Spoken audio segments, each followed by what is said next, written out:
વલસાડમાં hit and run કેસમાં મૃત્યુ પામેલા 21 મૃતકોના વારસદારોને રૂપિયા 2 લાખનું વળતરના હુકમ એનાયત કરાયા। Story report by Oliver Thakkar, Valsad. મારું નામ નીતા કુમારી દિવ્યેશભાઈ છે। હું વાસદા તાલુકાના રાજાપડી ગામમાં રહું છું। મારી બેન છે એક્સિડન્ટમાં ઓફ થઈ ગયેલા છે। 11/6/2022 એમના વીમા પેટે અમને અહીંયા કલેક્ટર કચેરીમાં હુકમ લેવા માટે બોલાવ્યા હતા। આજે અમને હુકમ આપી દીધો છે। અમને એમાંથી સોલ્યુશન ફંડમાંથી 2 લાખ રૂપિયા મળવાપાત્ર રકમ ફાળવેલ છે, તો એ રકમ મારા પરિવારજનો માટે મદદરૂપ થશે એવી હું આશા રાખું છું।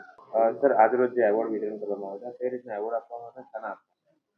ભારત સરકારની એક સ્કીમ છે compensation to victim hit and run motor accident scheme 2022। એમાં હિટ એન્ડ રનના કેસો જે હોય કે જે વાહન ઓળખાયું નથી, એક્સિડન્ટ કરી અને નાસી ગયું છે, તેમાં કોઈનું મૃત્યુ થાય તો 2 લાખ રૂપિયા સુધીની સહાયની ભારત સરકારની યોજના છે। અને કોઈ ઇજાગ્રસ્ત હોય તો મેક્સિમમ 50,000 સુધીની આર્થિક સહાયની અમે જોગવાઈ છે।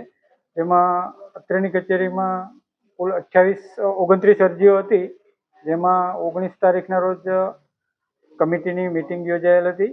કમિટીમાં 21 અરજીઓ મંજૂર કરવામાં આવી છે, 2 અરજીઓ દફતરે કરવામાં આવી છે અને 6 અરજીઓ રિપોર્ટ બાકી છે, એટલે પેન્ડિંગ છે। આ 21 જે મંજૂર કરવામાં અરજીઓ આવી છે તે પ્રત્યેકના વારસદારને 2 લાખ રૂપિયાનું આર્થિક વળતર મંજૂર કરવામાં આવેલ છે।